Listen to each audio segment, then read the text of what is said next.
plaka ng expedition ko. Hoy, kalbo! Pumunta ka rito sa bahay. 82 MR Luna, Bayanihan. Magdala ka pulis. Pag adyan sa labas yung sasakyan ko, di ko pinapasok sa garahe. Pag peke ang plaka niyan, wala na tayong pag-uusapan.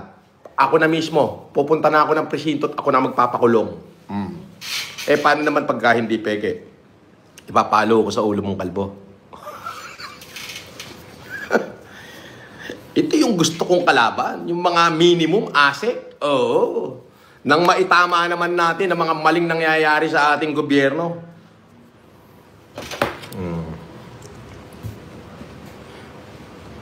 Sabi ni Max to the Max. Boss, pa-shout out sa mga tropa ko, si Moises Galo and Art Ingusan.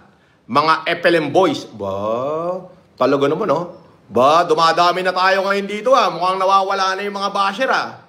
Magandang araw, boss FLM. Oh.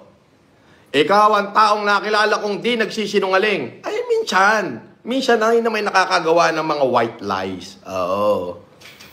Oh.